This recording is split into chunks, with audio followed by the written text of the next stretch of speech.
pessoal, Fábio aqui da Ciclo Engenharia, espero que esteja tudo bem com vocês. Nós fizemos algumas apresentações no mês de maio, junho, em julho nós demos uma parada, estamos retomando agora em agosto, e nós decidimos fazer uma experimentação numa nova configuração. A gente quer reduzir o tempo dessa apresentação.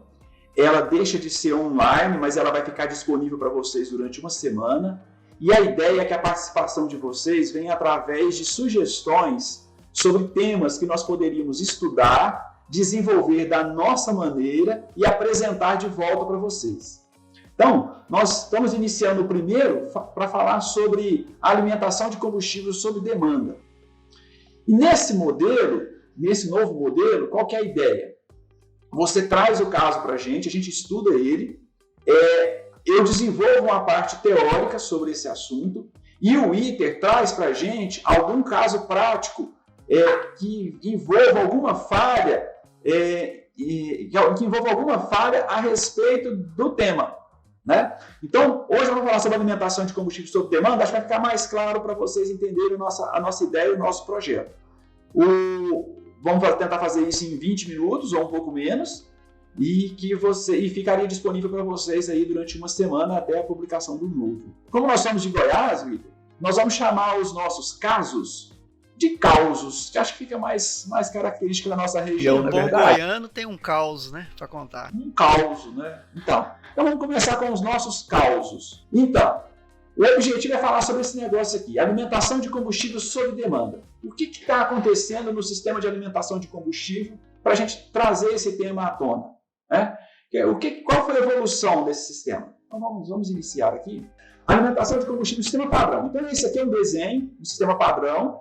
E o que a gente tinha aqui nesse desenho? Nós tínhamos aqui já o tanque de combustível, ok? Nós temos aqui a bomba elétrica de combustível, ok? Pescava esse combustível do tanque e um filtro de combustível, uma tubulação, um tubo de pressão, uma galeria de combustível e os injetores de combustível. Aqui na ponta, nós tínhamos o nosso regulador de pressão e o tubo de retorno do combustível para o tanque. Acho que você lembra bem dessa época, não é verdade? Sim, lembro bem. Tinham muitos problemas. Esse regulador de pressão furava, havia gotejamento ali no coletor, porque tem uma tomada de vácuo nele. Então, esse problema tinha algumas particularidades aí que apresentavam problemas. Isso. Mas para quem fazia manutenção, ele era interessante, porque era fácil medir pressão da linha e muito fácil medir vazão de combustível ali para aquele ponto ali, né? Exatamente, assim. Tinha essas facilidades. Ok? Então, que tipo de problema nós tínhamos aqui nesse sistema de combustível? Qual era o problema que surgiu?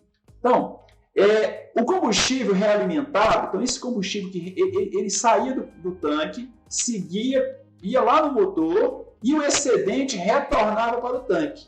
Esse percurso causa um aquecimento do combustível. E esse aquecimento do combustível provoca a elevação do nível de formação de vapores de combustível.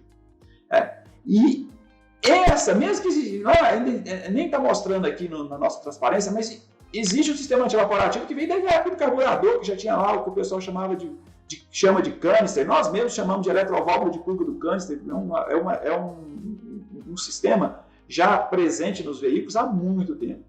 Mas o fato é que, apesar do sistema com filtro de carvão ativado, apesar dessa retenção desse vapor de combustível, para ele ser admitido e queimado sob certas circunstâncias, apesar disso, a emissão de poluentes por vapor de combustível, ele não atendia à legislação de emissões. Então, houve a necessidade de uma mudança no sistema de alimentação de combustível. E o que foi feito? O que aconteceu? Então, vai sair esse sistema e vai entrar um novo. E como é que é a configuração do novo? Ele é assim. Aquele regulador de pressão de combustível que estava aqui, na ponta do reio, na ponta da distribuição, da galeria de distribuição, ela foi para cá. Para onde? Para dentro do tanque de combustível ou nas proximidades dele. Com isso, o excedente de combustível agora, ele não passa lá no motor. Ele retorna imediatamente no início do percurso esse excedente volta, né? Então, com isso, o aquecimento de combustível ele não ocorre. Perfeito? Ele não tem mais aquele aquecimento do combustível. O combustível não vai até a galeria mais. Até o motor. Ele não fica naquele ponto quente ali do vão do motor, né? E o resultado? O resultado disso é uma redução de até 10 graus Celsius na formação no aquecimento do combustível, né? E com isso reduz a formação de vapores de combustível. Essa é uma evolução, né? O regulador de pressão veio para dentro do tanque. Mas nós estamos falando de combustível sob demanda, que seria o próximo passo. Então vamos falar sobre ele. Então aqui já está uma configuração sob demanda. Você já observa que já existe aqui um sistema de controle. Vai entrar aqui um módulo de controle. Você já observa que existe um componente aqui ligado eletricamente a esse e aqui é ligado à bomba de combustível, o sinal elétrico. O que isso vai proporcionar para a gente? E aí eu vou explicar como funciona rapidamente. Uma redução adicional da temperatura de combustível, ok? Por quê? Porque aqui na galeria agora vai circular menos combustível do que circulava anteriormente. Porque o que vai ter aqui é sob demanda, ou seja, é o combustível que vai ser consumido pelos injetores, né? Redução do consumo de combustível, melhoria das condições de partida, quer dizer, agora a central tem condição de controlar melhor as condições de partida, melhores possibilidades de diagnóstico e some a figura do regulador de pressão. Então, olha só, aqui não tem regulador de pressão. Sumiu a figura do regulador de pressão. Então, isso é uma mudança interessante, ok? Como que funciona isso? O combustível é fornecido da bomba aos injetores. Então, beleza, da bomba aos injetores. Perfeito. Parecendo igual aos outros, né? Ele tirou um pouco a figura do filtro, tirou aqui, nem reduziu o caminho aqui para facilitar a explicação. O sensor de pressão na linha de combustível. Esse cara está aqui. Apareceu um sensor de pressão de combustível na linha de combustível, tá? E aí, esse sensor informa o nosso módulo de controle sobre as condições de pressão que estão ocorrendo aqui. Pressão e temperatura de combustível. Ok? Bom, com essa informação de pressão e as condições de funcionamento do motor, esse módulo agora vai controlar, através de pulsos PWM, a rotação dessa bomba de combustível, para que ela forneça a quantidade de combustível necessária nos injetores. E como que ela vai saber disso? Pela pressão na linha. Então, ela trabalha em malha fechada. A pressão da linha está baixa? Aumenta-se a rotação da bomba de combustível, atinge a pressão na linha.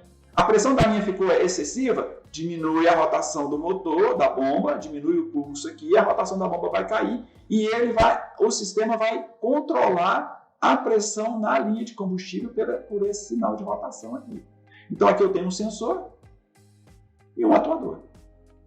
Só isso, ok? Então com isso, Iter, com isso aí, termina a minha apresentação sobre como é que funciona o sistema sob demanda e eu vou deixar agora para que você se apresente rapidamente e apresente um caso que você vivenciou aí no seu dia a dia aí no suporte, ok? É isso. Então, olá a todos, né? Meu nome é Witter, para quem não me conhece, eu sou colaborador aqui da Ciclo Engenharia também, né? E eu vou compartilhar aqui com você, Fábio, e com os demais a minha tela aqui, o caso que eu separei, tá bom? O caso é esse, ó. Isso ocorreu num carro que exatamente tem o sistema de controle que você abordou aí, ó. É uma EcoSport, né? Com transmissão automática, motor 2.0 Duratec a gasolina. E esses veículos saíram de 2006 a 2009. Então é isso, pessoal. Qual era o problema? A luz da injeção ficava acesa e ocorria o registro do DTC, né, do código de falha P0193. Falha no sensor de pressão do reio, sinal de entrada alta. Bom, adiante aqui, nós estabelecemos uma linha de raciocínio sugerida aqui para que a gente possa investigar esse problema.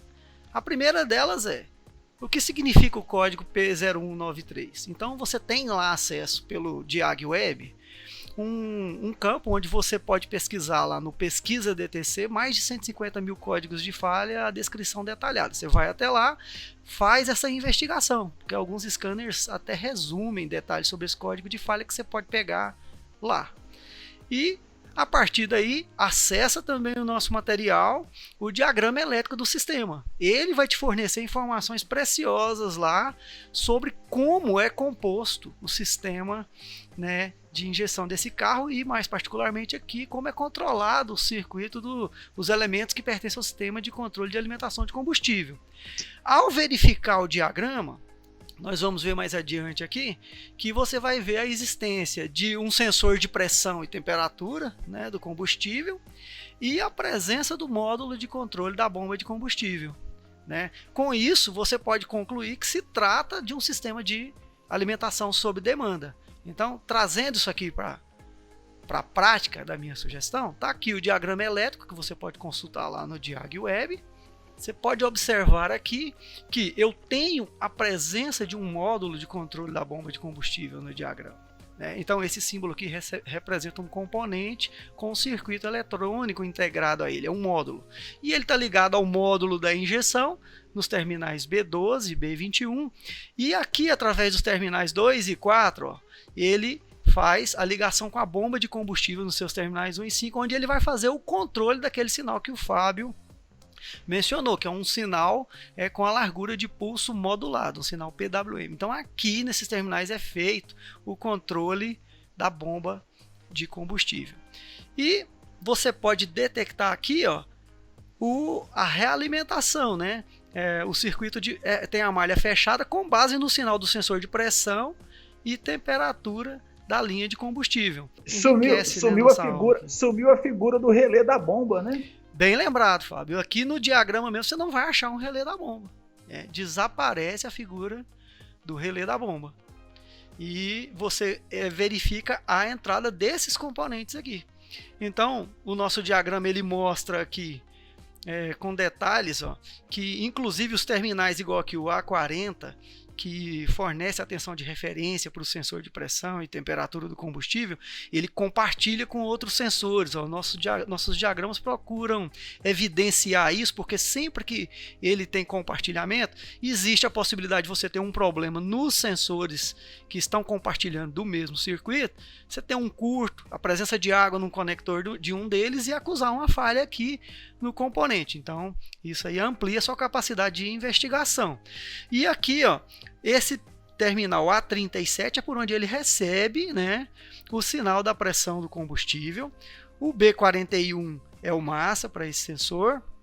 E o A31 é onde ele recebe o sinal da temperatura do combustível. Então, o diagrama ele já te dá uma visão ampla e rápida de como...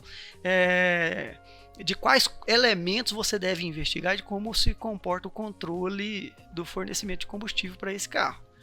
Adiante, eu separei aqui também uma identificação visual que você pode fazer lá no veículo. Então você vai detectar lá um módulo de controle com 3 conectores, cada um tem 50 terminais, né? E um feixe de cabos vai estar ligado aos elementos do motor, o outro aos elementos da carroceria e o outro aos elementos da transmissão.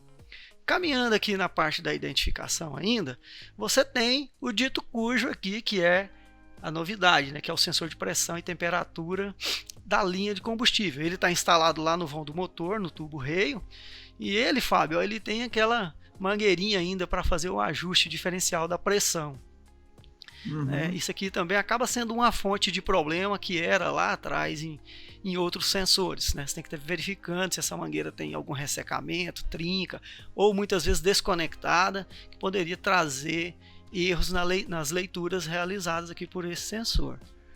Bom, e aqui o componente, né, que praticamente elimina a questão do relé, porque agora o controle é um controle mais inteligente, que é o módulo de controle, né, do sinal PWM para a bomba. Esse módulo lá no caso da EcoSport, né, e saíram focos também com esses sistemas, ele está lá no porta-malas, a gente vai ver mais detalhado, e ele tem aqui, tem um modelo com encapsulamento aqui metálico e o outro com encapsulamento plástico, mas trata-se do mesmo componente.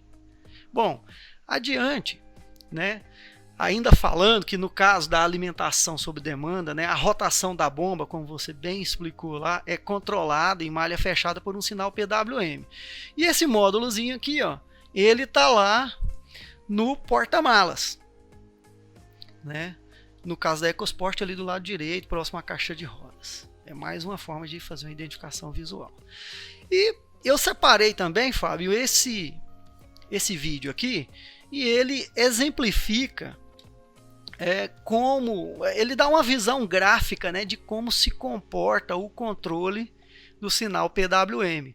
Então, se você for verificar, se você for considerar todo o ciclo de trabalho 100%, que seria daqui a aqui, né, você observa que num primeiro momento, aqui nesse meu exemplo, o sinal que chega lá nos dois terminais da bomba para controlar a rotação dela é um sinal com ciclo de trabalho de 20%. Se você colocar lá um osciloscópio, você vai ter uma visualização gráfica de um sinal parecido com esse aqui.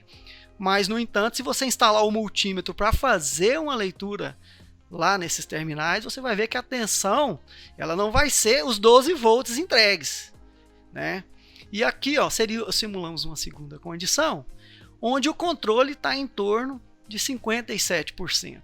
Né? Se você colocar um multímetro lá, você tem uma tensão de pico aqui de 12 volts, mas como o ciclo todo ele não permanece em 12, o seu multímetro vai dar um valor médio dessa tensão.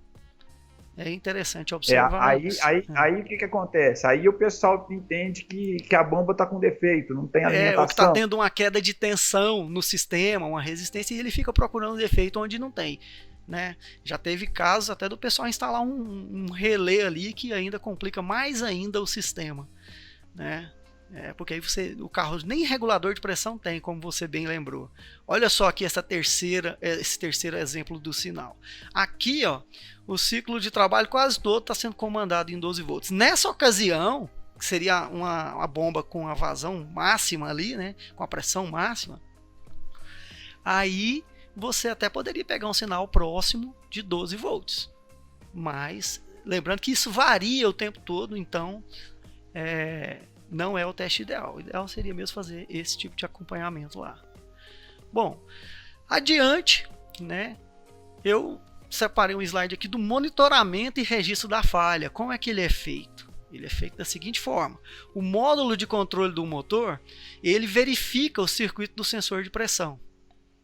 Ele está monitorando o circuito do sensor de pressão e temperatura do combustível o tempo todo. Bom, se a voltagem estiver caindo abaixo de um limite, né, calibrado durante um intervalo de tempo pré-estabelecido, né, ali que é um tempo de monitoramento, a voltagem está abaixo, ele vai fazer o registro do código da falha e vai comandar o acendimento da luz de injeção no painel de instrumentos. Assim é feito o monitoramento da falha. Bom, uma observação que eu acho interessante aqui é que se ele pegar um sinal lá no sensor de pressão, né, com a chave ligada e o motor ligado, ou com a chave ligada e o motor mesmo desligado, né, menor que 3 volts, de cara já indica uma falha. 0,3, não? 0,3, melhor dizendo, isso mesmo. Bom, e essa observação é interessante, que seria uma verificação que já pode ser feita de cara. Quais os possíveis sintomas, né? A luz da injeção vai se acender.